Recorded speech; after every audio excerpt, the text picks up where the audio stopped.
Painting with Menoth John is presented in Super Legitivision. Super Legitivision, the future of podcasting. Desktop audio's up, though. It's Okay. dot Did you put com. music? Yep. Okay, so let's. Hello, I'm Menoth John. and I'd like to welcome you. First of all, let me take just a moment to thank you for allowing me back into your homes. If this is your first time with us, let me extend a personal invitation for you to drag out your miniatures and paint along with us each week. Let's go over to the canvas here and let's get started. I believe, every day's a good day when you paint. I believe, it'll bring a lot of good thoughts to your heart. I believe, every day's a good day when you paint. I believe, it'll bring a lot of good thoughts to your heart. Let's build a happy little cloud. Let's build some happy little trees. There are no limits here. Start out by believing here. This is, of course, Wednesday night, and that means I have to tell you, John, I want to do just a normal introduction. It is so disconcerting not to see the controls up in front of me. It is literally playing with my head. Ladies and gentlemen, welcome to Wednesday night. This is, of course, your Wednesday night addiction, and I am the fella that you would call your pusher. I am, of course, Menoth John. And with me up in the catbird seat, you know him, you love him. He's the co-host with the mo-host, Mr. John Spencer. Heyo! We have not transitioned screens yet, though. We need to transition. Ladies and gentlemen, we have at the Wheels of Steel, we have tonight's super intern Haley. You remember her from a couple of episodes ago. She is the best in the business that money can't buy because we don't pay her. Say hello to everybody, Haley. Hello, I got promoted. Yay, promotions! You went from $0 an hour to also $0 an hour. Yeah. But It's a resume builder. yeah, that's right. You're doing it for exposure. Oh, that's a sick. You're not allowed to move for the rest of the podcast. Ladies and gentlemen, moving my camera to get myself more centered. Yeah, no, that was her. So folks, part of the jank that is uniquely this show is that we're all dealing, since we folded house on the Patreon, we no longer have an income, nor should we, to be honest. And so we are dealing with the old, busted, at least 2 years old equipment that was the Painting with Menoth John Sunday night experience. And super intern Haley is sporting one of the janky out-of-the-box microphones that we purchased back in the day for Brunch Machine. If you'll remember those old how should we say, those old biscuits? Battle reports. Yeah, exactly. You're moving, Haley. I know, I'm like, oh my god. All right, ladies and gentlemen, we have now cut the audio to super intern Haley in an effort to not have you lose your hearing. That's another reason why we don't charge for the show anymore. Let's see if it's better. Nope, still sucks. Try touching the wire. Nope, we're just gonna say that was fun. But we still need you, Haley. All right, it's all good. Okay, so do. No hard feelings. hard feelings. My equipment is a bit of, as they say in England, and John, when you come to the Painting with Menoth John Wednesday night experience, you expect some intercontinental flair, don't you? They say it's a bit of shit. So there you go. I'm pretty sure they say that in this country too. My kit is a bit of shit. So so we're gonna have an action-packed, lively 90 minutes ahead of you. But before we get too far down the line, John, what are you having to drink tonight? I have a slightly small cup of orange juice mixed with 43 vanilla liqueur again. Outstanding. That is a tumbler of love. Ladies and gentlemen, I, of course, will be drinking from this. This is a carafe. That's very continental as well, John. We're really, for the folks out there that are in Europe who are suffering from coronavirus, this is for you. On behalf of we're having sangria, and they're having coronavirus in Spain, and I think that's who invented. Was it sangria? Was it Spain or Mexico? I get them confused. I'm not sure. So, on behalf of the Wednesday night extravaganza, hey, Ron. Ron. I'd ask Haley what she's drinking, but you can't hear her because I cut off her mic. And to my boy Centerville, if he happens to be listening in Italy, have fun in the house since you're not allowed to leave. No, I know. Shit got serious over there. So I checked in with my boys over in Italy, Fabio, and I'm not making these names up. Fabio, Enrico, Michele, and Alessio, and one of them has gotten back to me. Ooh. And but Fabio said we're all okay, and Enrico works for Fabio, so that's good. So but probably okay. But I would like to hear from Alessio and Michele. So well, hopefully I'm going to reach out to those guys individually, and hopefully they'll get the clue. But I'd like to make sure they're doing okay. The Milan Roastery was shut down today, and will be down until sometime in April. Yeah, So a lot of things. Yep. We had a lot of excitement at work. A lot of people calling about stuff. A couple shows canceling. And when you're working for an organization and their show is 90% of their income, you know it's a big deal if they cancel. yeah, for sure, absolutely. No, this is a big deal. Now, Belinda Librarian says I'm full of shit. I mean, that's not unusual. But I am reasonably certain after watching a CNN interview this morning that I may have had coronavirus. When I came back, she's panning me from over. I'm glad that this microphone doesn't pick up the lamenting that's coming from her right now. I can hear it though. Yeah, okay, well, So it's picking lament a little quieter over there, my dear. Yes, we do have a studio audience.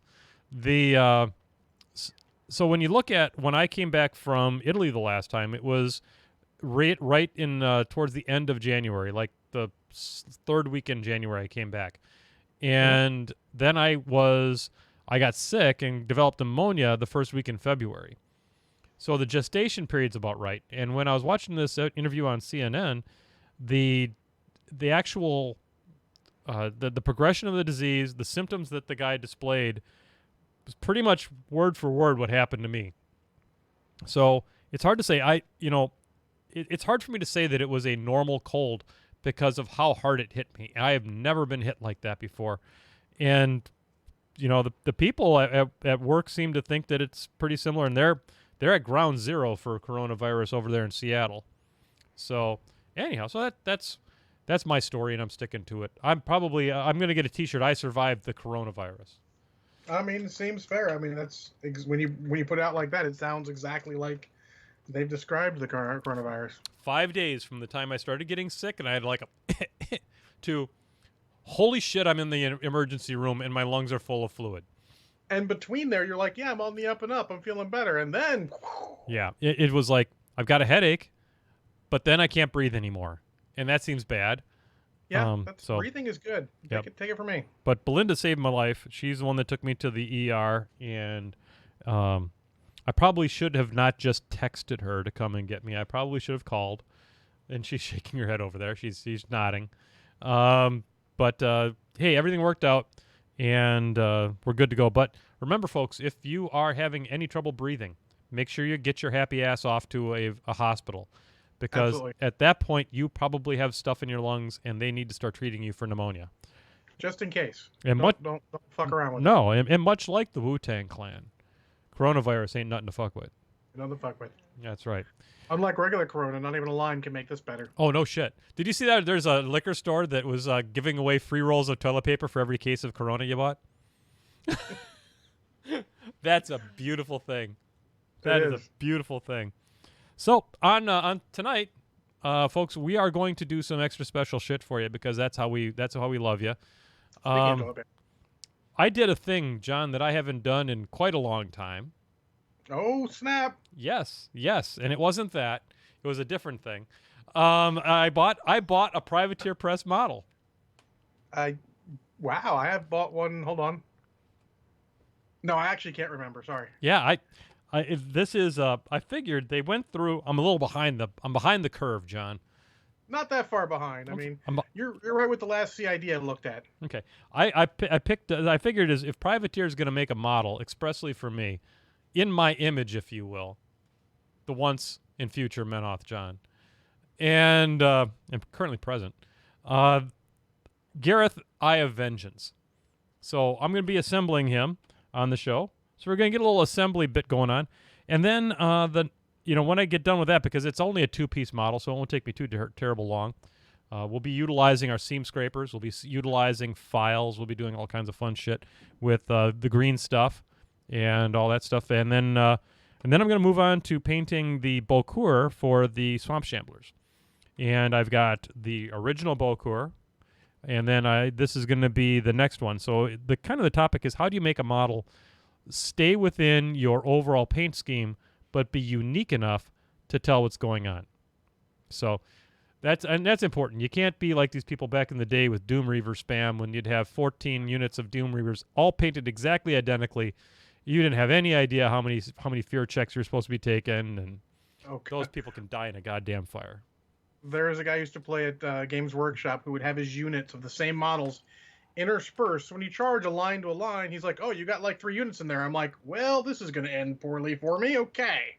Yeah, and so we're not going to do that. And we encourage you not to do that, because there are ways to paint things that stay within your paint scheme, that make the models just different enough that they can easily be picked up by not only yourself, but your opponent as well.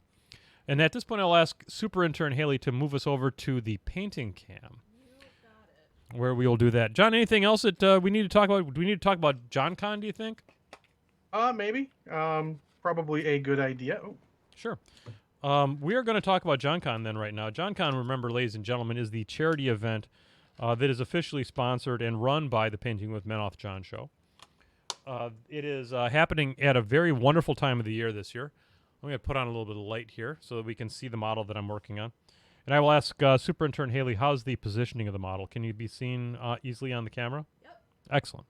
So the John Con is going to be July 10th, 11th, and 12th this year in beautiful Racine, Wisconsin.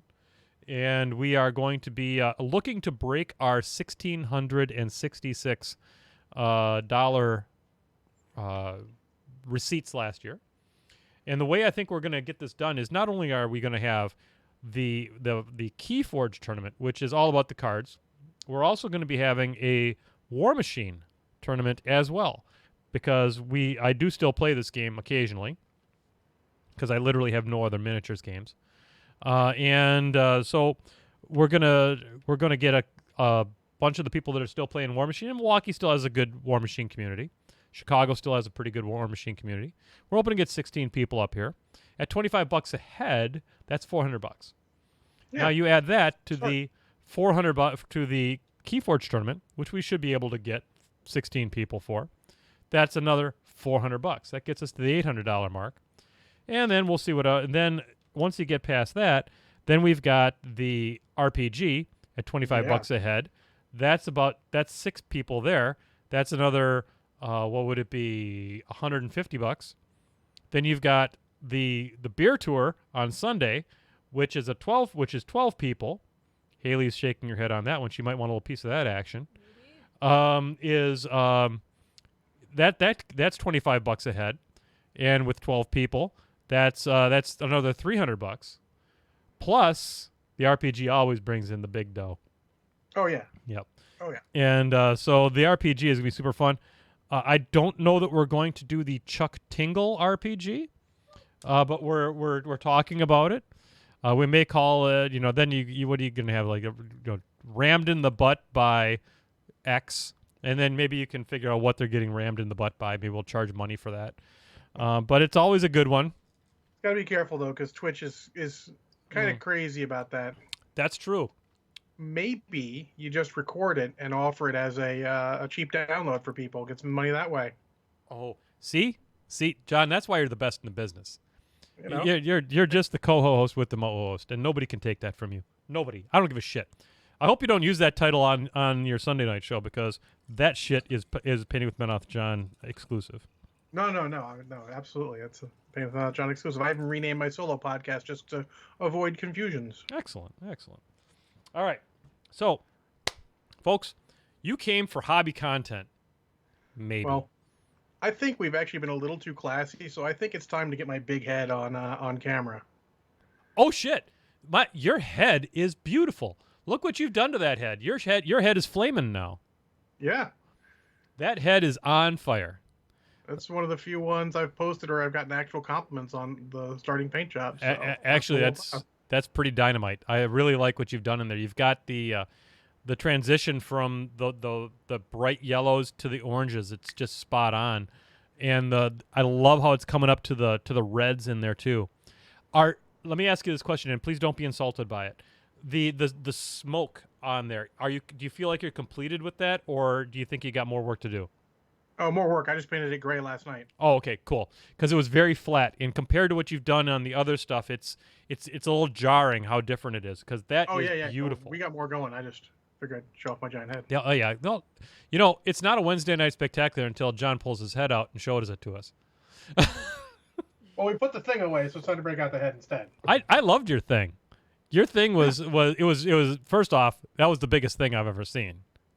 I mean, on camera for sure. Oh, I got a bigger one if you'd like. Really? I don't know that I could. Shit. I don't know that I could view anything bigger than your thing. You were gonna say handle, and I'm glad you changed. Well, what happens in Vegas stays in Vegas. Oh shit! That's a hell of a thing you got there. Yeah. Why did you put a hat on your thing? Oh no, this came like this. This is an action figure, son. Oh You shit! get the hat, the sunglasses. This is how he used to. That was his How he used to disguise. hide out. Because no one would be able to tell that He's a that rock person. the thing was a rock person because he had Yeah, a jacket absolutely. on. With the jacket, I mean, the coat really. I just forgot how to untie it, and he's kind of old, so. Be Somehow I careful got a not to break your knot in time thing. to blame the ex-wife. Don't be careful not to break your thing. Yeah, I don't want to break my thing, so. All right. Kathy goes, But I figured, there you go. Fantastic. Oh, Kathy is singing the praises of your thing in the chat. My thing is fantastic. See? Yeah. Look at this. All You the can't praise for argue my with thing. You can't. Thank you for showing off your thing again on camera. And I'm really glad that no one at work knows about this particular podcast or where to find it, unlike the other one. 'Cause that would end awkwardly. And on a more serious note, I'm working on Captain America as well. Oh, that's looking really good. Yeah, he's Oh, just that's flat. great. He's their coat. I think he need to lighten up the blue and all, but Yeah. it's going along well. That is Block out the colors very work pretty good. nice. All right, folks. Well, here you have it. This is Gareth. He comes in two parts, which there you have it. And of course, you've got to land both sections of the arms in one shot because that's the easiest thing to do.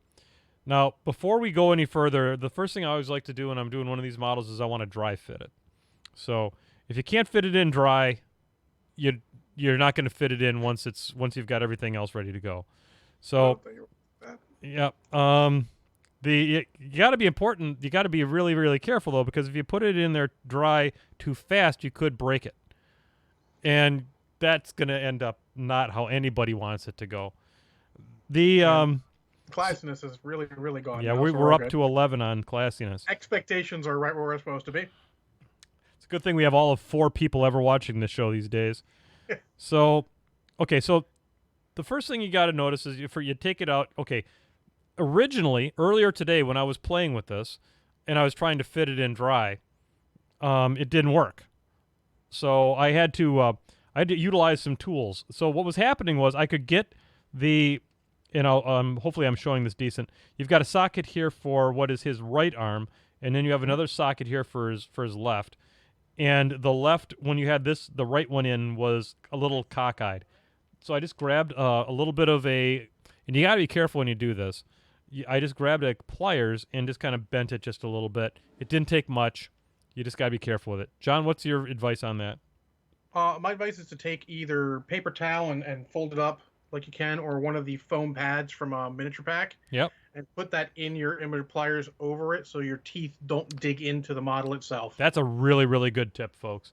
White metal's soft, and if you go in there with too much gusto, shall we say, you will nose up. That's a technical term. Nose up You'll leave your teeth marks, and that's not good. No, you don't want to leave teeth marks on your thing or anything else.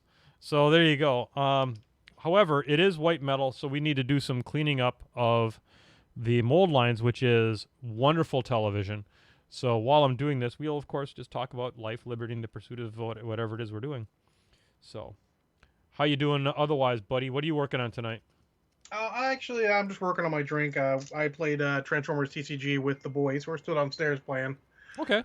beforehand, so I got some games in there. Really enjoying it. It's a good like I said, I think last cast or one before when we were talking about card games and all, it's what I'm looking for.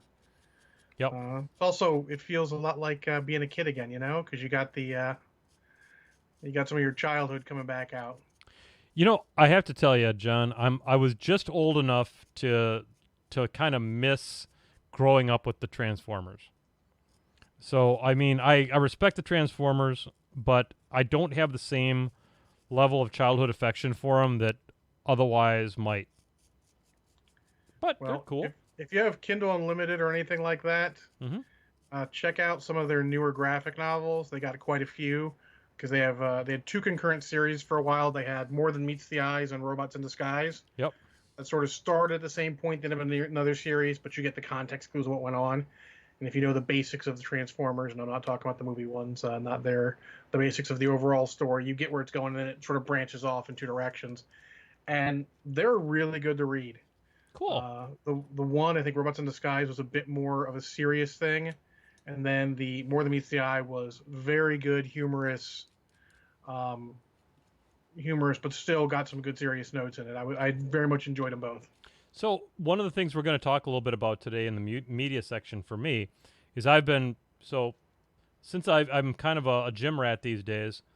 I need shit to watch because treadmills are they're hard like that, and so I've been kind of watching a bunch of different series, and I'm going to talk today about Clone Wars. I'm going to talk about Rebels, and I'm going to talk about Agents of Smash.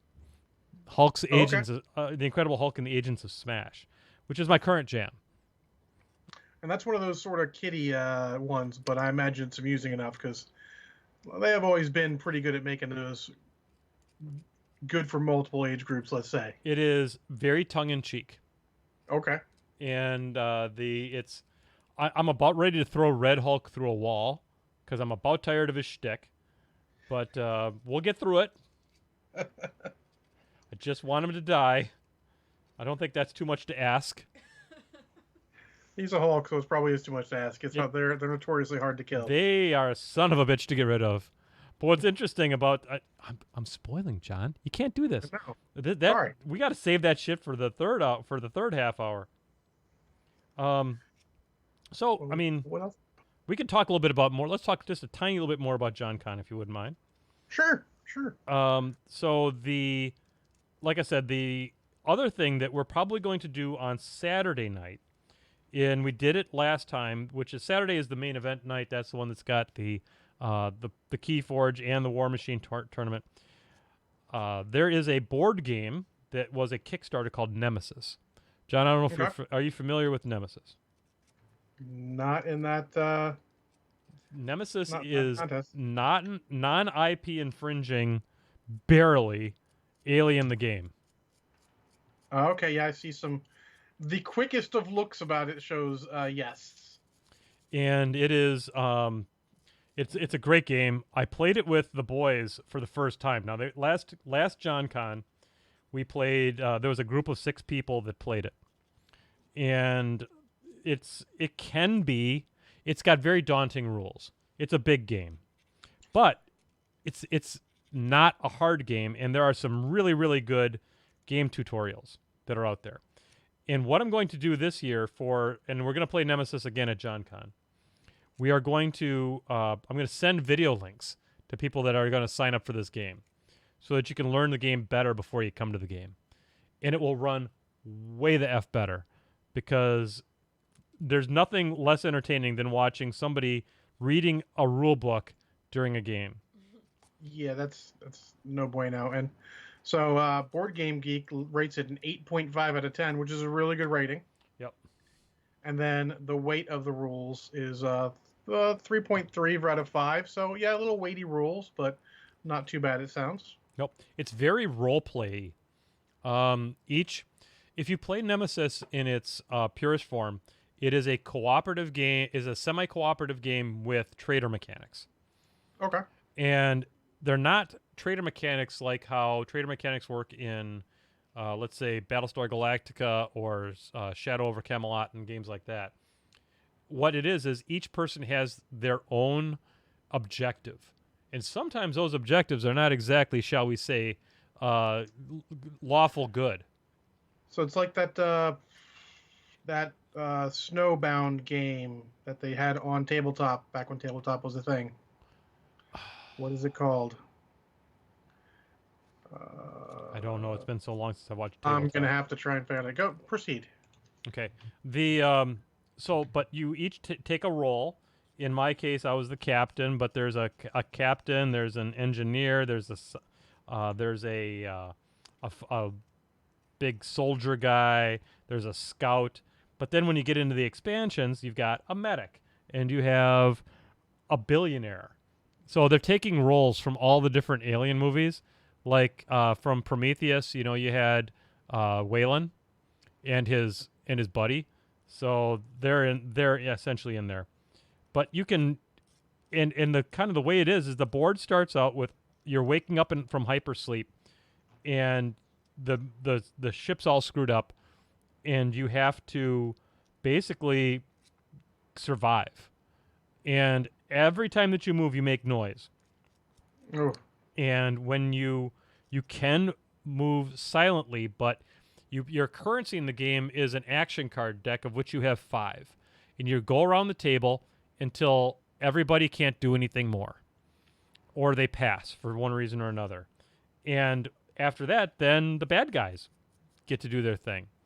And at first, there's no aliens on the board. But anytime that any corridor gets these two noise tokens, an alien spawns wherever you are. And bad times, man. So when I was playing with the kids, and we did play a couple rules incorrectly, and we lasted 5 turns, and then the ship blew up. Because it turns out having your whole effing ship on fire causes you to die. And if you don't put the fire out, bad times, man. How in 5 turns did a ship get on fire? So there are 4 cards in the event deck in this game. There are 4 cards that do something with fire. The first room we explored was on fire. The first event we triggered said every room connected to that room is on fire. That started 3 more rooms on fire. Then we got to another card. Turns out there's a duplicate of that card. Every room next to the room that's on fire is on fire. Oh my God. And Jacob luckily found the fire control room, put 1 fire out, and the next event we pulled started another thing on fire. And there are 8 fire tokens in the game, and if you are ever required to put a 9th down, the ship blows up and you lose. Turn 5, the ship blew up and we lost. We did get to, but you know what? We were ready at that point to put the game down because we now knew the rules better, and it was time to actually play the game. So it was okay that we blew up. It brought some finality to the game. Now, I discovered today that I thought I was missing like some of the expansions. I didn't realize I had gone all in on the Kickstarter. I had gone all in on the Kickstarter. Turns out it's an expensive game on eBay right now. And I have all of the expansions for it, and they're all pre-painted. So it's I know I didn't pay what it's worth for it anymore, but it's really fun. And Belle, we'd like to play it on Saturday if you'd like to play with us. All of us, including you. The kids and I. Okay, so Belle's in, and you can be like whatever you want to be. There's lots of characters to choose. You want to be the alien? That doesn't surprise me even a little. So John, what I was thinking of is called. My first guess was right. It's called Dead of Winter. It's similar to that. I've heard of that. It's a zombie game, and you're cooperative, but you have different other victory conditions too. Yep. So I really enjoy this game. Right now, you can't buy it. They're still finishing the shipping of their Kickstarter to like various parts of the world. Mm-hmm. But I've had mine now. I've had the base game for probably a year and a half, and the expansions for probably a half year. And I'm really looking forward to play. Now that I've gotten it to the table and I realize that it's not near as daunting as I was afraid it was, it's going to be a good time. Okay, so I'm at that point where I want to put the model down into its base, and it's a little bit fat. It's a little bit big. No shaming. So we're gonna trim these tabs off of here to see if it'll help me get this into the base a little bit easier. So there we go. Oh yeah, that's like a glove. Like a glove it fits, John.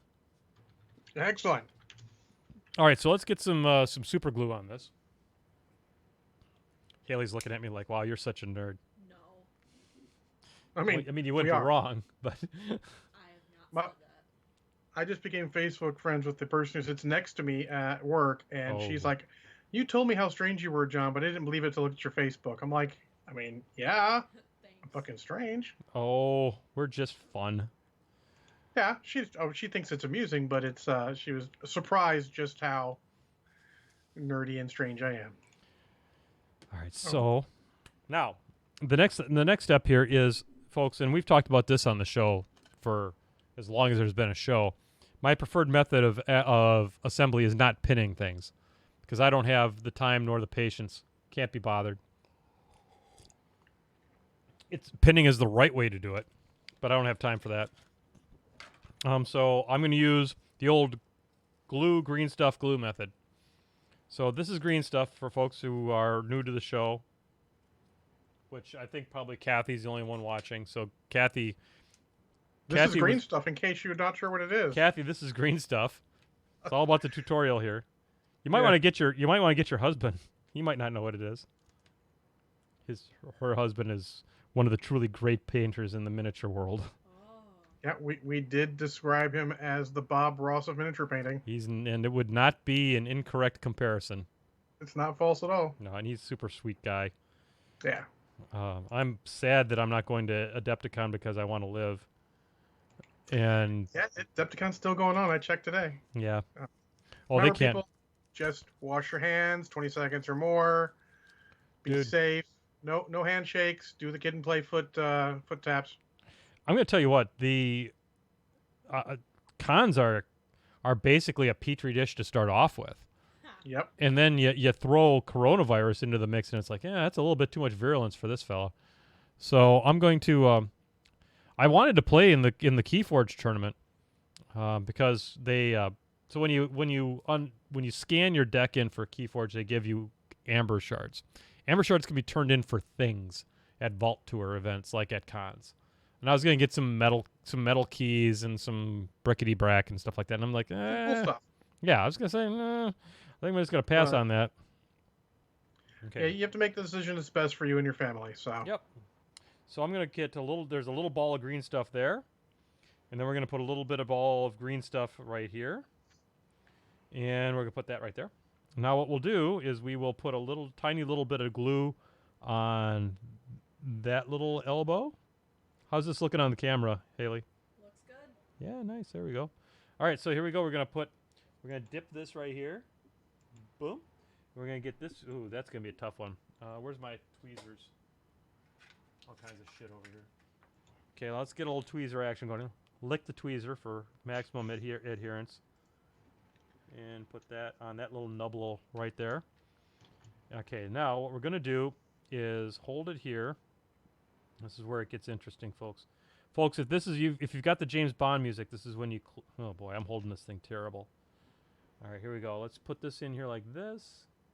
And let's get that one seated, and then we'll figure out how to fit this one over here in. All right, and I think I've... come on, get in there, you stupid son of a bitch. There we go. All right, so that's in there, and that one's in there, kind of. There we go. All right, so that looks really half-assed. So now what we're going to do is we're going to let that set up just a little. Is that even in? No. There, that one's in, and that one's kind of in. Damn it, it worked better when I dry fitted, I promise. So the problem is entertaining is once you have green stuff on it, you can't exactly tell where the slot and peg are necessarily. That is correct. So it becomes a little more of a rooting around There. and seeing if you get it There. seated. Okay, it's in there. It's in there. So now, what it's important to use when you're using a dental tool like this with the green stuff, you got to give it a little bit of saliva as a lubricant. You just lost Kathy. If she hates brush licking, she's got to hate tool licking. That's unfortunate phrasing, but I'll stick with it. Yeah, there we go. I lick my brush, but I use non-toxic paint too. Countdown to disgusting. Yep. There we go. Hey, Frank the Tank, how's it going? Hey, Frank the Tank. Frank the Tank on the wheels of steel tonight is super intern Haley.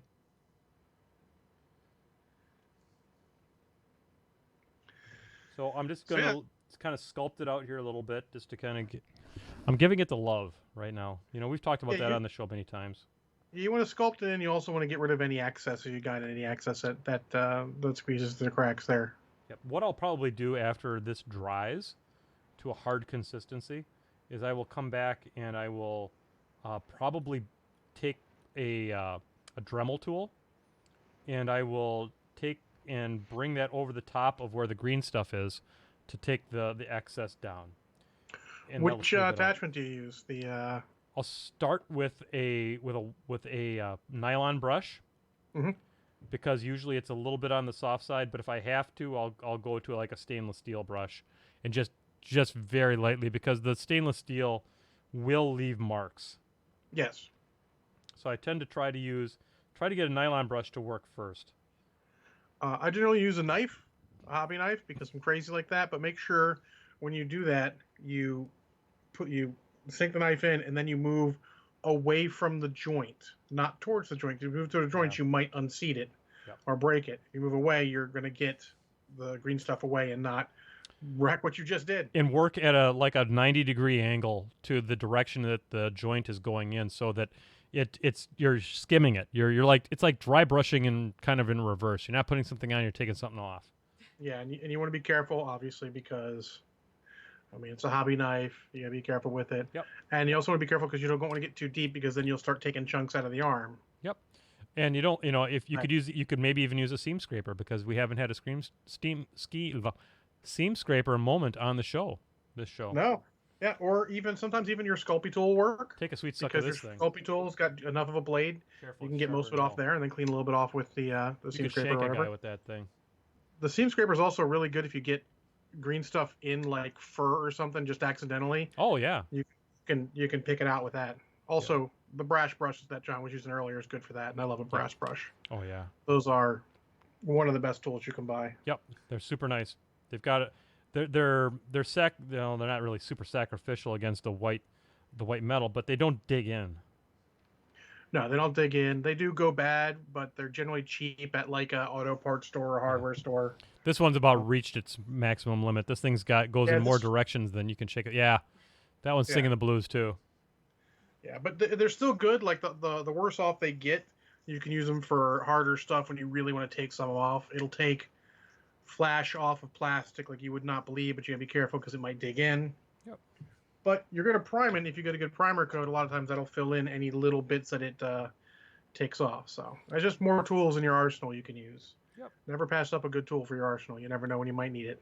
And just remember, folks, if you're putting these models together, a little set of dentist tools like I'm using right here is absolutely, I think, one of the nicest little tools to work with, because you can really do some fine work. I mean, you've got like this tool here for getting into weird corners.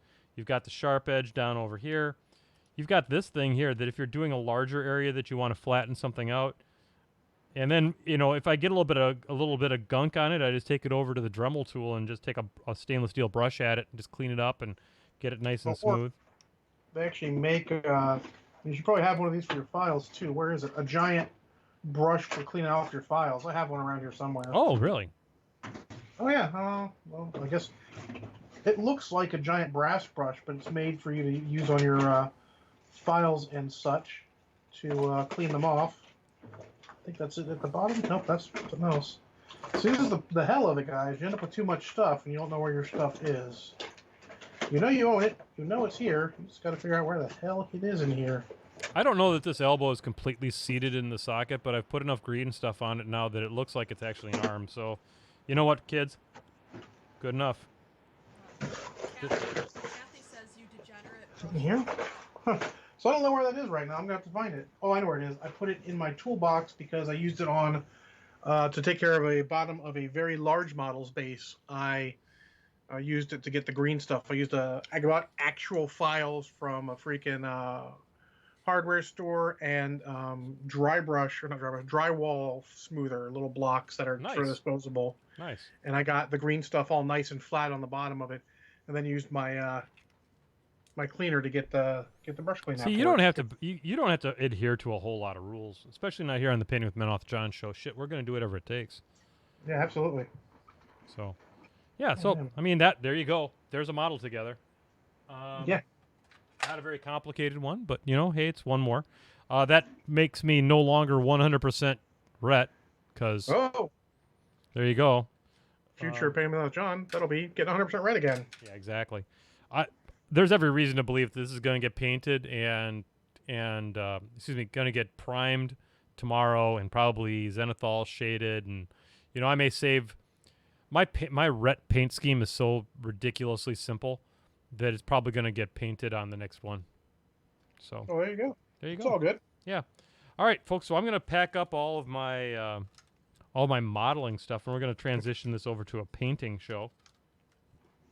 And that's the hard thing. That's one of the things I was dealing for a while, was packing everything up. So now I bought my nice desk for an L shape. So in one corner, when it's not filled with stuff, because I haven't assembled anything in a while, I do my assembly, and in the other half, I do my painting. Yeah. Hey, there you go. And you don't need to go that crazy. If you could get just one of those painting trays where all the stuff fits in there, or if you've got a good rack system for your paints, you can get this cleaned up quicker to move it. I don't, so rather than waste a shit ton of time doing that, I just have two things. Belinda Librarian gave me this table when, a long old time ago. We were probably just a year together at that point, maybe not even that long. And it has all these nice little trays and little drawers in it, and that's really nice for like storing my files and all that kind of stuff. I cannot say enough nice things. You know those little packs of plastic drawers and all you get? Little, they're like maybe yay tall or whatever, different sizes. Like I have ones behind me, you can't really see too well. No, I can see those pretty good. Yeah, so they have those, and then the bigger ones that have the see-through, I have those under here for hobby tools, stuff there, and I got a space over here I could probably put one as well. Look at all that stuff when you're making your hobby area, because your hobby area is important. Too many people just discount it as it's a table where I do stuff. Like, no, you need to have it set up to make it easier. Yeah. Well, here we go, kids. So here we have two Bocurs, one that is done and one that is not done. And this is my first one that I did, and I'm looking forward to taking it to the next level on this one. But they started off life very similarly. I probably used a slightly different yellow on the belly. This one appears to be a little bit brighter yellow. But what we don't want to do is we want them to be different, but we want them to be similar enough that you can tell they came from the same army. And my Gators have always been and always will be kind of my showpiece army. So I want to make sure I'm doing a really good job on the paint jobs. So what we're going to do tonight is talk a little bit about what are the things that we can do to make this model still look like it belongs in the same army, but is different enough that you can easily tell. So let's talk about some of the design decisions that led to where we are on this one. Okay, the first thing you'll notice right away is that the feathers on the top of the hat are a red, orange, yellow kind of a fade. So that's a very deliberate design decision based upon for this model. He picks up the exact same feather pattern here on his arm, and then the fire on his fingers is the same kind of a fire. So when you're looking at this model, let's say you're looking at it from across the table, he's going to be facing you, but you're going to still be able to see the orange and yellow and those kind of colors. What I'm planning on doing with this is I'm going to do a different color scheme. We're going to try to go with a blue fire type of a fade. So The feathers are actually going to fade from a dark purple to a white blue at the tips, and we're going to do a white blue fire fingers on the hand of glory here that he's got going on. Insert glory hole joke here. I mean, that's actually what it's called, so I wasn't Yeah. going to make a joke. Yeah, but I was going to. And then what we'll probably do also is on the necklace, which is in a slightly different position, unfortunately, from how I built. This is a hell of a model to build. This stupid necklace of skulls is the worst thing in the world to put on. And lo and behold, I put it in a different position on this model because you can't tell how you're supposed to do it. I actually like that because it makes the models a little more different as well. Right. That's one of the things, and no offense to PP on this, is that I didn't like how static at a certain point their models were. Yeah. You know, we used to like GW models. We used to make every model look different. Mhm. And that's like the dream.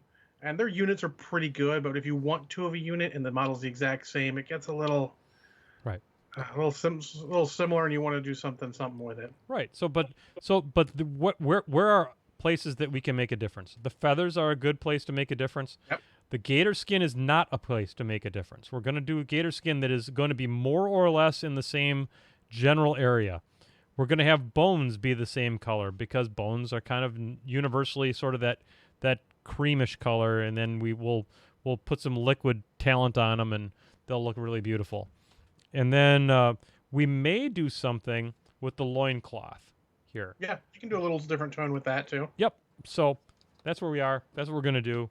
We have 15 minutes until the media section. And another option is if when you're putting it together, you can actually do little things to it to make it different then. Like cut a tooth out here so it looks like he's missing a tooth. There's all sorts of crazy stuff you can do. And look at that if you care. Some people don't care. Yep. And that's fine. It's your model. It's how you want to model it. It's awesome. But if you do care and you don't want all those models looking the same, do a little something different. You know, since we're doing the Marvel game, Crisis Protocol, all the guys are looking the same, so if you do a slightly different paint scheme on them, it makes a heck of a difference, makes yours more unique. You know, like my Black Widow, instead of actually making her black, I made her dark blue, looks sort of like the comics did back in the day. My Iron Man is more of the Silver Centurion suit, so it's red and silver rather than red and gold. There's a lot of little things you can do. Using the Thing instead of the Hulk, using the old Thing model I had, putting on an appropriate base as a stand-in for the Hulk, just make it different. All those are little things you can do to make your force look a little different and look distinct from someone else, because in a game with a few model counts, there might be a chance you're playing the exact same model as your opponent, and well, that's fine and all. Sometimes you want them to look a little special, that way you can tell them apart easy. Exactly. So what we're going to do here is, like I said, we're going to try to go with a purple kind of a fade on the feathers. And according to and I can't believe I don't have this color. I got to look one more other place here. Is it light purple? It's arcane blue. And I can't believe that I don't have this, considering I've painted Signar in the past. But I think I can use Meridius blue in a pinch. Is that I think arcane blue is the really light blue, isn't it? Yeah. I don't know if I have that either, honestly. I don't generally go, because luckily, now Kathy would tell you that you could just mix it. Yeah. And if you're doing it on one model, mixing it is perfectly fine. That is the best time to mix it, when you're doing it on one model, because you don't ever have to recreate that shit ever again. Right. And as I'm looking at it, I think I can probably pull it off with Meridius blue and some white, because it really looks like it just pulls whiter than what I have. Think it does. If it's the color I'm thinking of, absolutely. I mean, if only I had a magical device that could let me see this color that you gave me the name for. Yep. And as I slam my hand into the microphone, because that's professional podcasting right there. I mean, it is. Yeah, it looks like a very light sky blue. Yep. So we're gonna start off with a little bit of purple here in the in our wet palette. Try to close the purple back up, and we're going to use my number 2 broken toed brush. We're gonna get this damn lamp out of my face. All right. Yeah, that's the hard part. Oh, I remember when you And so right now the feathers are all basic. They're a dark green, and I don't think that's a great place to start. So I think what I'm going to probably do is I'm going to, because I did an airbrush, and airbrushes being airbrushes, I got a little bit crazy with them, and I basically painted over the top of this. So I think what I'm going to probably do is start with a little bit of a white glaze over the top of these feathers, and see if I can't pick up the effect like I didn't just go to town with them on black. I mean, with the airbrush. So Yeah, and I often do the same thing. Even though I'm brushing it on, I'll get really sloppy with the base coat, knowing full well that I plan to go over it with something. Either that's we'll just go right over, or that I can put a white or a gray down first to get a base. You know, I got to tell you, John, we talked about this on the last show. My eyes are failing me, man. I hate to say it, I'm going to get one of those visors you wear that has the magnifiers in it. A lot of painters are doing it because I can't always do this. My eyes are failing me. This is sad. I'm glad I've got as many of these damn models painted as I do, because this is starting to get hard. You know that the eyes are going to be the one thing that makes space travel the hardest for us, right? Yeah, I know. Not that it was going to happen in our lifetime, but because I mean, honestly, even they did tests. I don't know if you guys, if you listeners know, they did tests. They had twins that they sent one twin up in space for a very, very long time. I forget it was like a year and a half or something like that. Mhm. And the biggest thing they noticed was his eyes had gotten significantly worse. wow, that's terrible. I'd go His freaking. eyesight and all. Yeah, so they had to find a way. I mean, as most things do, NASA or the military needing something is going to lead to innovation. Yep. And eventually that innovation makes us the private sector, maybe in time to do some good for us, maybe not. We'll see. Yep. You know, that's the thing that people don't get about space, investing in space and things like that, is that it, honest to God, does have real life ramifications. A company might go, eyes get a little worse. Fuck it, who cares? Like NASA, that's not okay for NASA. No. That's not how NASA rolls. Nope. And God bless SpaceX and all that kind of stuff, but you know, they're doing their thing too. Mm-hmm. Okay, so And they're doing a pretty good thing. love that. I love me some SpaceX. I've been watching a fair number of YouTubes that deal with that kind of stuff. There's Everyday Astronaut. There's What About It. There's Scott Manley, and they all do some great jobs. You need to watch the most recent episode of Smarter Every Day. It is an hour long, but he basically shows you as much as they're allowed to of them assembling a rocket. Really? Yes.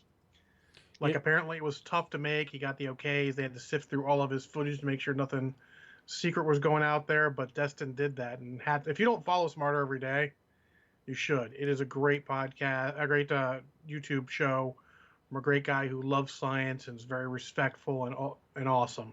So what company was he at? I don't remember what company it is. Let me see if it's on the notes. I know that ESA just did a big thing where they brought a bunch of social media types in for a thing. Definitely wasn't that, because it was definitely in the U.S. Okay. Because the guy who responded to it mentioned he was a U.S. head of something pretty high. So let me just see where it is here. Sorry for the scintillating. Here we go. Rocket Factory Tour, United Launch Alliance. ULA. Okay, I've heard of them. Yeah, so it's on YouTube. It's episode 231, Smarter Every Day. I follow him on Patreon, and to let you know how cool he is, and this is kind of a weird thing, Benjamin, he's the only person I followed on Patreon, and I follow a bunch of people that sent an email thanking me for being a patron. Aww. And it seems like a small thing, but like, that's really awesome. Yep.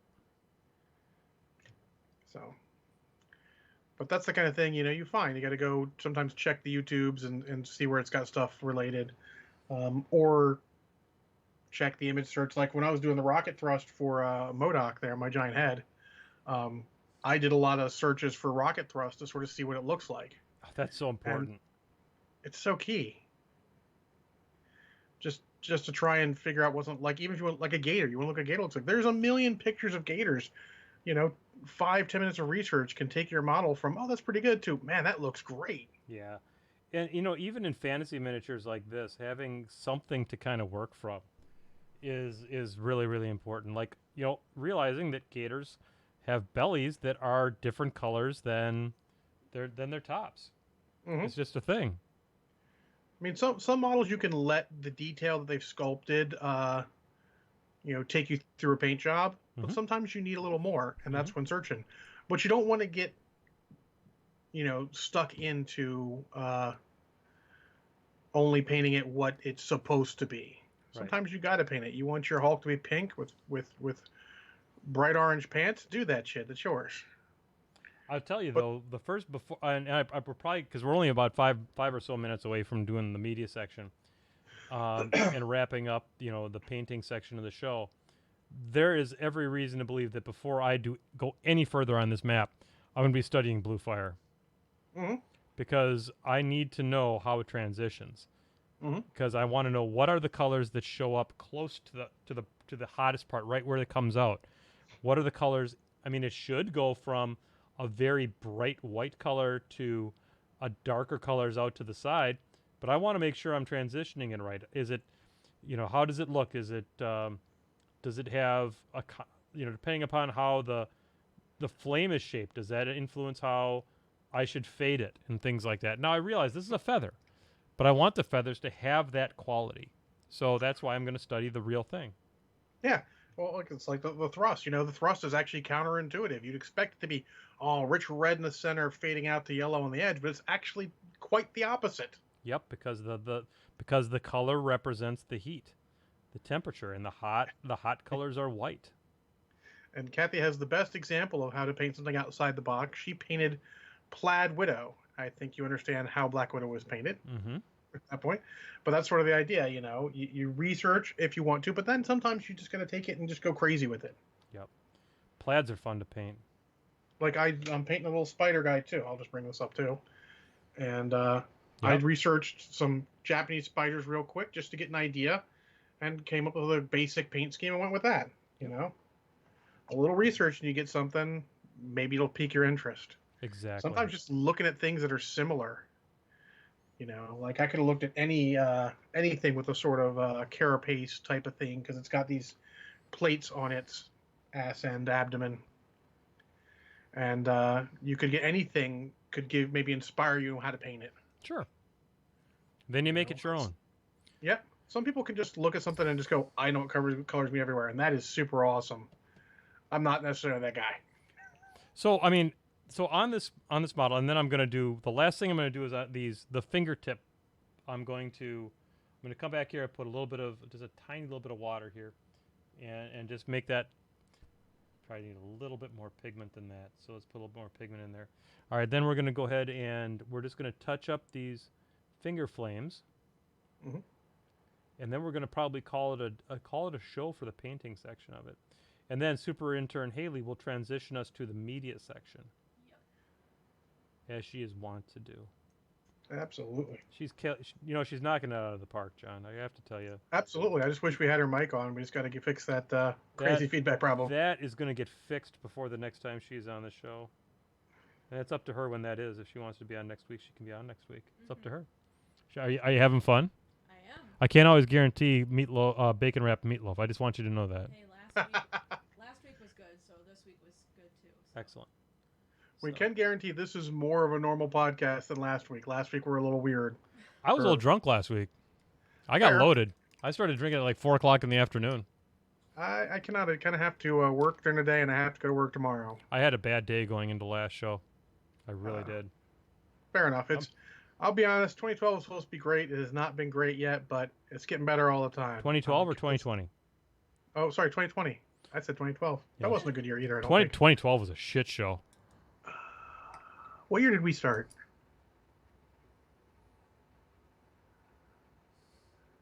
It was a year 20 before I think you and Bell got together. 2012.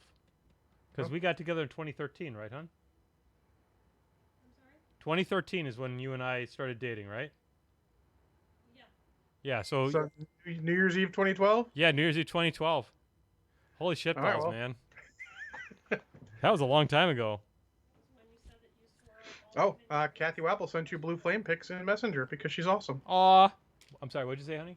So that was the show that you said that you swore up all women, you were going to be single the rest I know I did. I swore off all women until the right one came along, and changed my mind.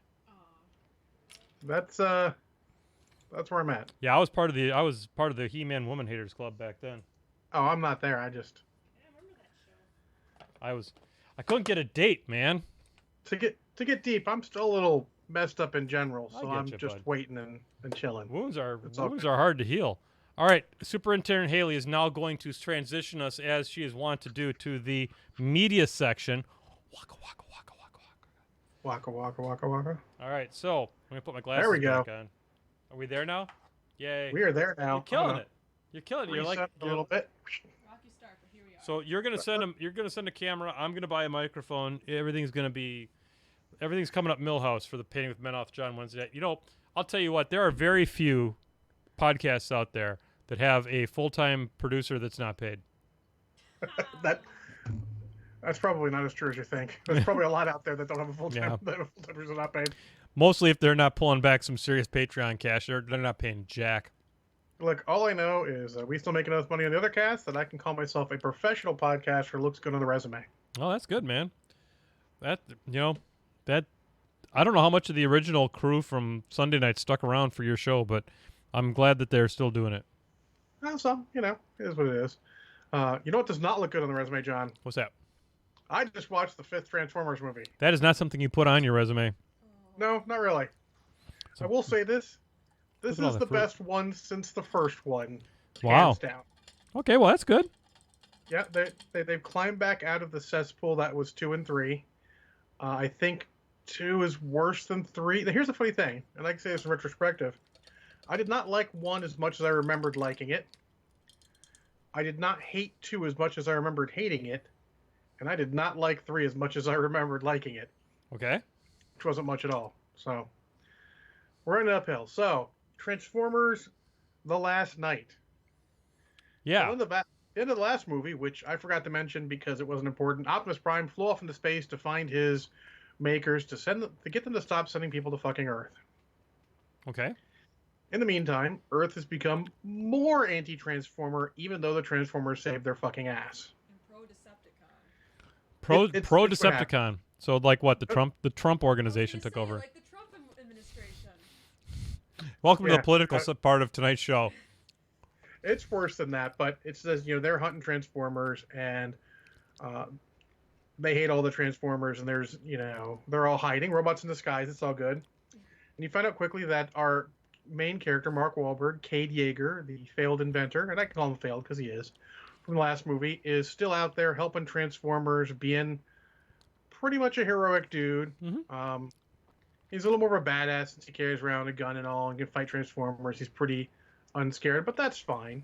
Okay. It's good to actually have a main character who's not a screaming howler monkey and can actually have some agency over his own life. I'm in favor of every word you just said. Yes. Then introduced a little girl who's living in the Transformer, in sort of the wreckage of Chicago with Transformers because she's got no family anymore. I've I'll tell you seen that. this movie. Yes. I've seen this movie. Yep, because she's like, I'm going to build a Jaeger. There's a little more similarities to that, but I think I liked the second Pacific Rim better than I like this movie. Oh, that's right. I'm sorry. I haven't seen this movie.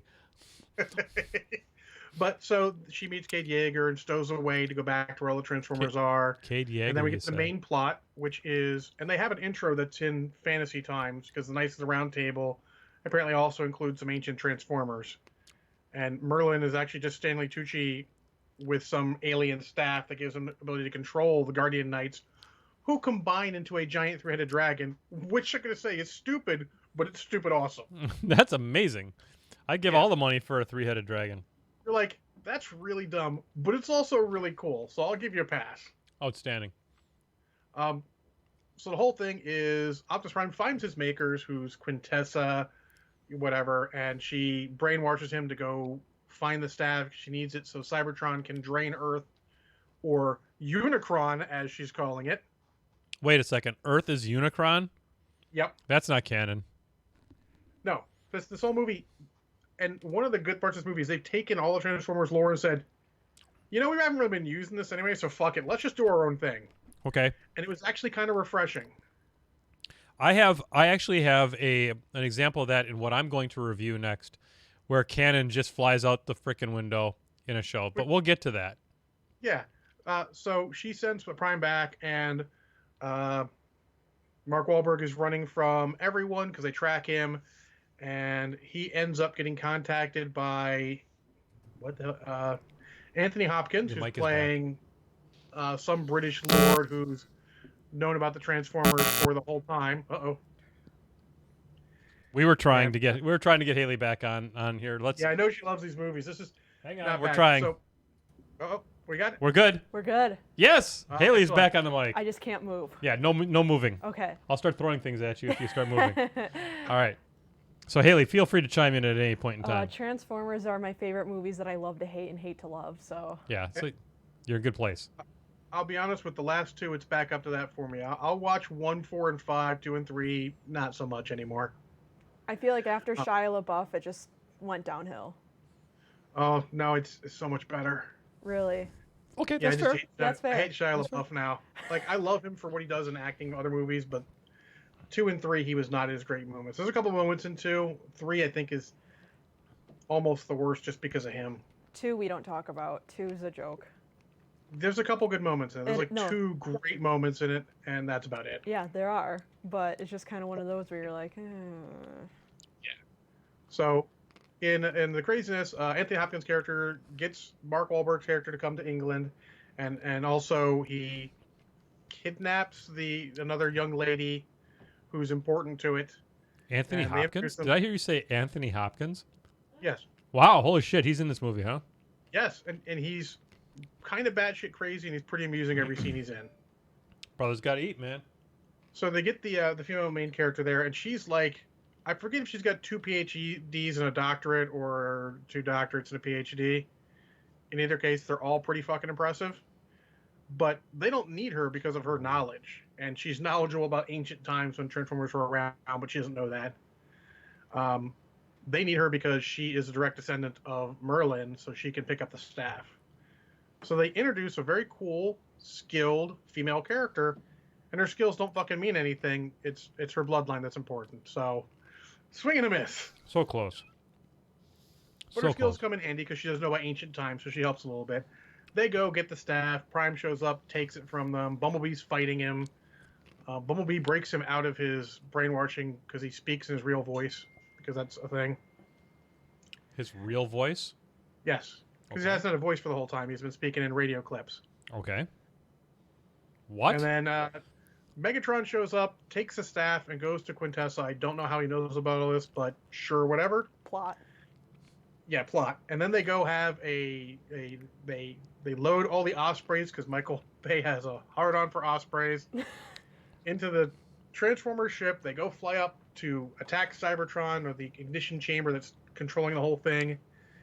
And they have an hour-long fight scene on there, which has some really good parts, some mediocre parts, not really any bad parts. I'm gonna say this is as far as overall goes, it's pretty mediocre in general. It's very rarely offensive, and never to the level of 2. 2 is actually legitimately offensive. This is just like, I mean, you could have done so much better. It has the most wasted potential of any of the movies. And but I enjoy it pretty well, probably about as much as 1 nowadays, because 1's the humor gets a little nutty, and this, the humor's toned back almost to a reasonable level. So how many shots of Kraken? By the way, super intern Haley, we need you to understand what our rating scale is. So we have been doing this since 2013. Did you come on the show in 2012? You were definitely there for day 1, but 2013. Mhm. The shots of Kraken scale. Kraken being, of course, the black spice rum. Yep. That I need to get a bottle of. We're gonna fix that this week. Me too. Next show we'll have Force Blows, and it's a drink. Just saying, and it's it's how many shots of Kraken you have to take in order for you to be able to tolerate the film, because we done watch us some badass shitting on this show. Oh my god. The Zero Shots of Kraken, of course, is fantastic. You can enjoy it. It's just inherently good. Yeah, you can tolerate it. The You know, current Fury Road, something like that. That's just like flawless. You don't need to drink for anything. exactly. And we watched Fury Road this week, and I forgot how perfect that movie is. The movie's so, like also since I mentioned it last time, Lindsay Ellis does a good little thing about a couple things about Fury Road. One is about the sound design in it, and it is like there's stuff I didn't catch because I'm not that big into movies. Yeah. That is great. That movie is just a magnum opus. Like I was upset. I'm like, oh, John Wick's not the best action movie of the year, but we got Fury Road, so I'm not that upset. Yep. So, and then Five Shots is currently defined as either Atlantic Rim or that vampire movie. Twilight. Cats. No. Cats. Oh, Cats. Cats is in there. Oh, boy. Cats is a fever dream set to film. Yeah, And just don't. So John did not believe me on Atlantic Rim, but please, Haley, trust me. Cats Atlantic Rim, no. You have better things to do with your life, including bashing your head against a wall. I learned my lesson with Atlantic Rim. Because I watched it on a recommendation of one of my buddies, and then told John never to watch it, so he watched Pacific Rim or Atlantic Rim? Atlantic Rim. Atlantic Rim. It's the mockbuster. It is Oh. a categorical failure at every level. It is so bad. The only reason Cats is worse is because Cats is a little more nonsensical and had a budget. 30 times the budget. Had a budget. Yeah, I mean, it's amazing. I did hear that the music production was really good, though. It's just... Music production, the dancing was good, but the editor never let the scenes last long enough for the dancing to have any real impact. And so we started off with a thing called Turkish Star Wars. And that was that was the original Five Shots of Kraken, and we could not have been more wrong, because I mean, it is Five Shots of Kraken, but it's for all the right reasons. oh yeah, it's Five Shots of Kraken because they care, and they squeezed every ounce of movie out of that $3 they had. I mean, it's if I could meet the guy that plays the titular the lead character, I would high five the shit out of him. Best training montage in film history. Best. And John has a copy of it somewhere. So I definitely do, and it's also available on YouTube. Turkish Star Wars. Turkish Star Wars. I'll have to watch The that Man Who Saved the Universe is the other title that it has. So, it's a thing. fucking amazing. Anyway, it's so bad, but you must experience it, like Ninja Batman. it's fantastic. Yeah, and there was that. Yeah, okay. Moving right along. I want to talk about a couple different shows. Oh, we're ready. 2.5 Shots of Kraken. 2.5 Shots of Kraken. All Sweet. right. It's Fair. pretty average. Super sweet. You're going to enjoy it. Watch it if you haven't seen it. Even though it's not going to be canon for long because Bumblebee's a soft reboot, and that'll be next week. I did like that they were trying to do their own thing, and get a little bit sad that they didn't kick Michael Bay out and get someone else and continue doing this thing. But it is what it is. I love Bumblebee. That's such a good movie. I'm waiting. It's going to end on a high note. Yeah. Well, I guess I'm not going to Europe in the next 30 days because Trump has announced he was suspending travel from Europe. Excluding Great Britain. For 30 days. Okay, I didn't get that part of the push notification. I get mine from AP. Mine was from the New York Times. So, Oh. anyway, so there you go, folks. So mine tonight, I want to talk about actually 3 shows because I think we got enough time to cover this. And John, you generally carry the media section on your back like the Hulk. And much like the Hulk, there is I spend a lot of time on treadmills these days, an hour a day at least. And I ran through Clone Wars, the entire 6th series, and now the 7th. And we're going to talk about that in a little bit. And then I ran through all of Rebels, all four series. And I was like, now what the hell am I going to watch? So I started watching some of the other ones. Star Wars Rebellion, or Resistance, I guess it's called. Resistance, yeah, the newer one. Absolutely unwatchable garbage. Oh. And I could give 3 fucks about Poe Dameron after the latest Star Wars trilogy. because I love Hammer. I can't stand him. They've done such. He started off amazing, and then when the second movie came along, it's like I just wanted to beat him to death. And I don't even know what he did in the last movie. I don't give a shit. But so I can't watch it because it's literally the whole first episode is a guy wanting to sodomize Poe Dameron, and it's like I'm not okay with that. It's like, oh, fanboy, whatever.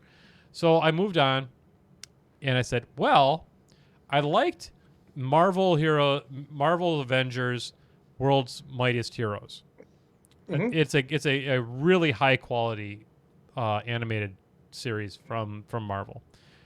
And then I saw Hulk, Agents of Smash. And I said, well, we'll give it a shot. I mean, kind of like Hulk. Agents of Smash. It's a take on the Shield thing. And I almost didn't make it past the first episode. Oh, I almost. almost didn't make it. There was this irritating, like, teenage kid that is, like, trying to do a web series based upon Hulk, Red Hulk, She-Hulk, and Scar, who is like a hulked out barbarian guy. And then he gets transformed into a Hulk himself called A-Bomb. Not Abomination, A-Bomb. Okay. But he's blue. So he's not Abomination.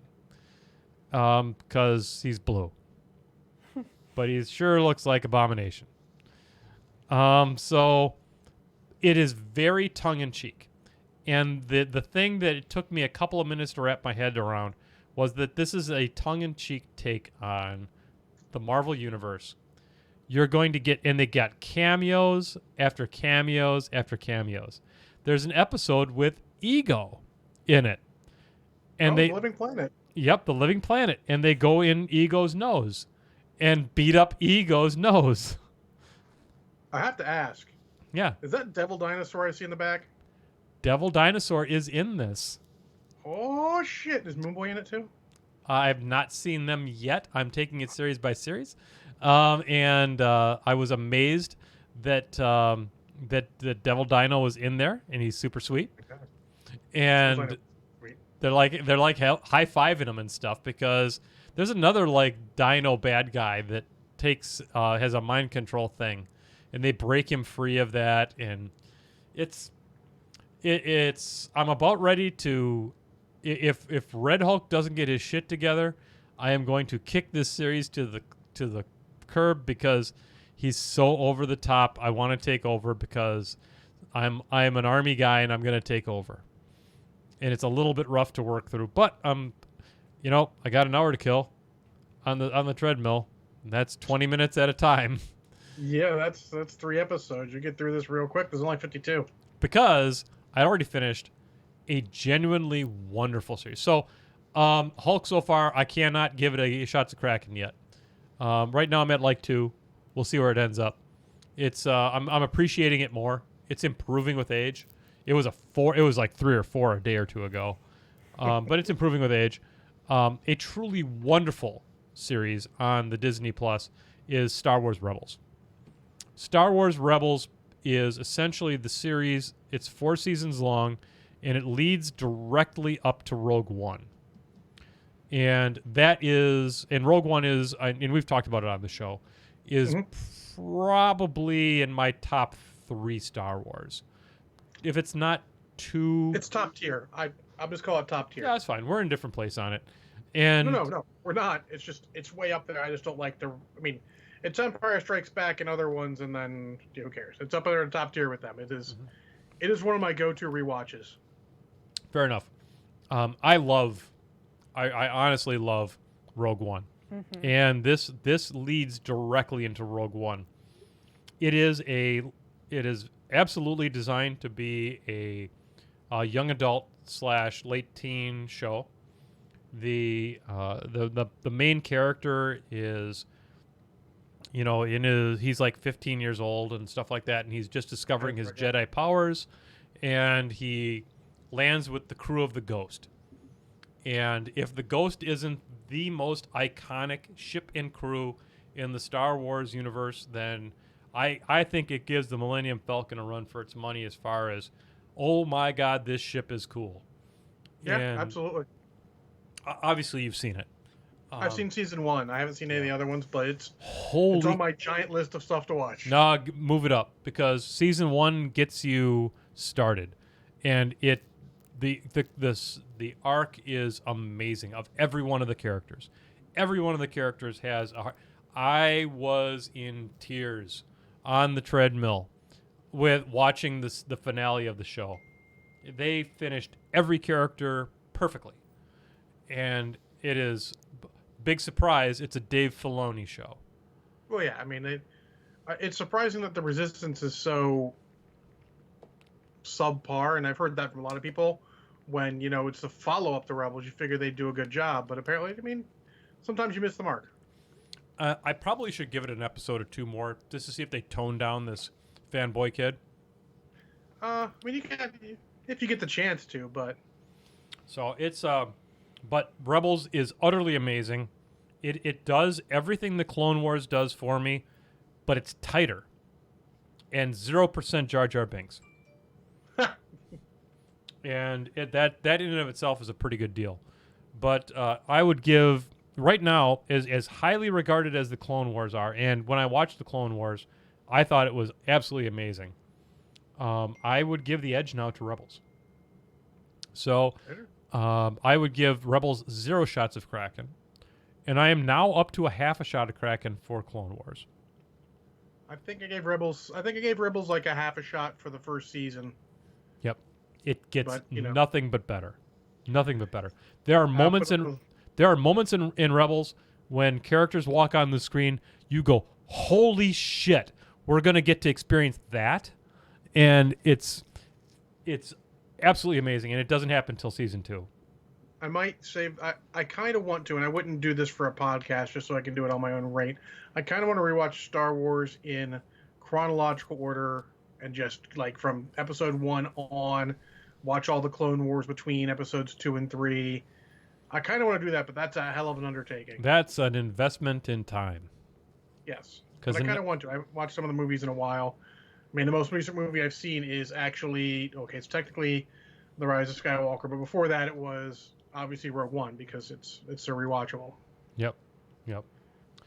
So there you go. I'm gonna give, and we talked about Clone Wars. I'm not super psyched about season 7 because the Bad Batch is very cliche.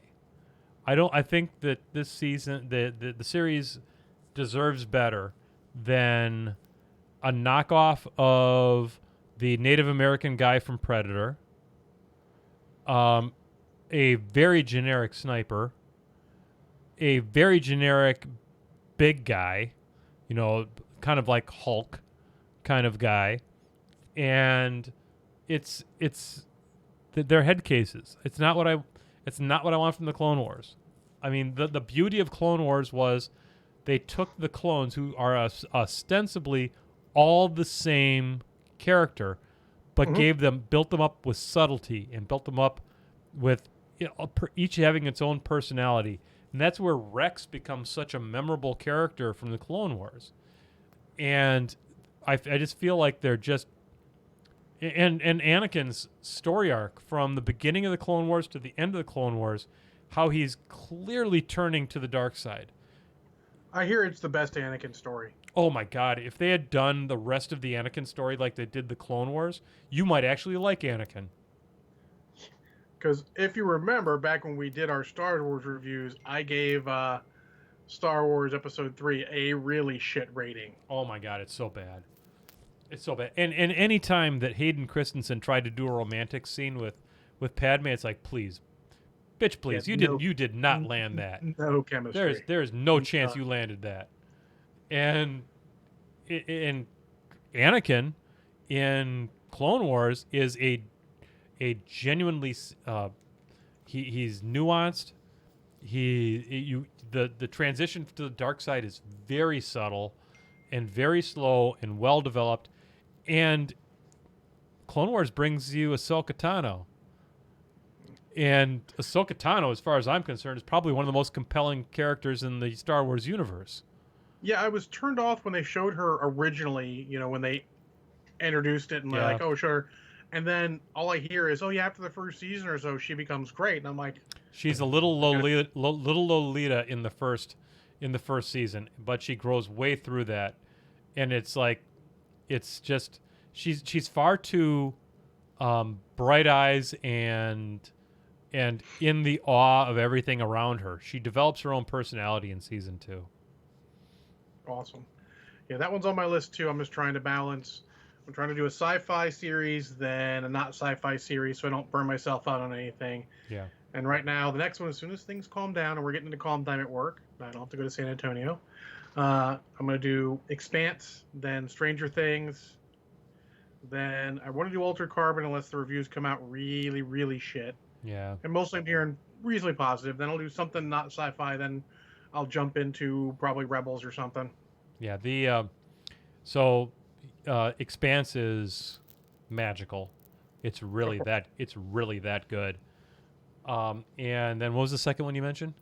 Stranger Things. Stranger Things. Season 3. The first, that. yeah, I mean the first 2 are great. The series 3 is okay. Yeah. pretty all right. It's pretty all But I right. still want to see it because, I'm invested. I just don't have enough time to watch TV stuff. I need Yeah. to stop watching YouTube so much. Yeah, I hear you. What the hell is YouTube? I hear you. All right, well, shit, I So, don't know, John, we're John. going to have to start thinking about what my next series is going to be since I'm coming to the end of Transformers. You want another series of movies? I mean, I'd like to see you watch frickin' Rebels, I could watch Rebels. but you must watch Clone Wars before you watch Rebels. So we're going for the full investment then. You have to, because Rebels doesn't So- have the emotional impact that it has without Clone Wars first. So if we're doing that, I'm going to push all my chips here on the table and they're all right in. I'm doing Star Wars. We're doing Okay, it. all right. We're gonna start it all the way from back in. Man, you've got some. That's some I chutzpah might right burn there. through both of the first 2 movies in a night or something. Just boom, boom, get episode 1 and 2 out of the way so I can jump into Clone Wars. Yeah, Clone Wars is worth every hour you will invest in it. On the bright side, since it's not one you necessarily need to pay the most strictest attention to, I might be able to put it on the computer monitor since it's on Disney Plus while I do something else. Oh yeah, And get some extra time in that way. And rather than like movies, I gotta watch them on the big screen. I catch things every time. Even in the worst movie, I catch some interesting things every rewatch. I would say Clone Wars. You can definitely do that. In Rebels, for the first 2 seasons, you should do that. But once you get to season 3 in Rebels, pay attention. Okay. Because the characters start taking on some real depth. And So I mean, those 22-minute episodes might get me more just because I might have I've got like a half an hour before I gotta leave or do something. boom. I can watch an episode real quick, Yep. get out the door when I Not- normally just watch YouTube. Yep, super sweet, man. So there we go. That's my next after Bumblebee. All right. Next week, then go. All right, super intern Haley. Let's move it on back then to the face cam. All right. And well, folks, this has been your Wednesday night addiction. Coronavirus says we'll be here next week.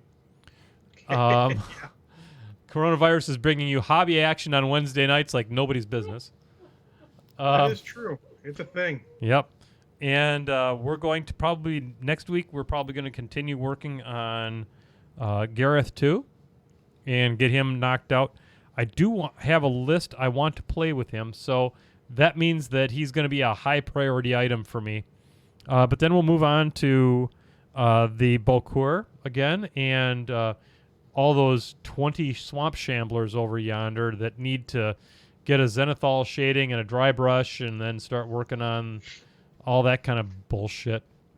Yep. God. Next week you'll see some progress on my giant head. Anytime you want to show me your giant head, you just go ahead and show it to me, buddy. You can send it to me Got it. right there on the Facebooks or on the Instagrams or them Snapchappies or whatever they call them. If These only kids I today. post about this shit every day for the last 800, and I don't know because it's a large number of days. Yeah, you're hobby streaking the shit out of it. 828. 828. Hit me up on 828 Twitter, guys, straight at days of House hobbying. Kids. Yeah, I know, right? Lots. And so why don't you go ahead and let's start up the music. All right. So bring up the system sound and all that noise. I still can't believe I can't hear the music because I can usually hear it when I play it. All right. We'll try it this I- time. I haven't been able to in years. It's been a couple years since you've had it set up that I could hear it. I know, but I mean, I didn't change anything, which is weird. I'll figure that shit out. I'm sure It's playing something right now, changes right? Setting and Yeah. update. Yeah. Anyway, so on behalf of now, remember when we transition, we're going to transition back to the screen that shows the number of the episode. We're learning this shit. This is It's all good. best intern in the business that works on this show. We're trying. Yeah, absolutely. On behalf of the co-host with the most, Mr. John Spencer, you know him, you love him, and of course I am Menoth John, and super intern Haley. This has been your Wednesday Night Addiction. Have a great week. Stay sweet, and make sure you're washing your hands. Good night, everybody. All right. Come on, 20 seconds or more. It's not that hard. We got this. I wonder if anybody watched the show tonight. Kathy was in through most of it. Frank Tank came in for a Somebody while. said,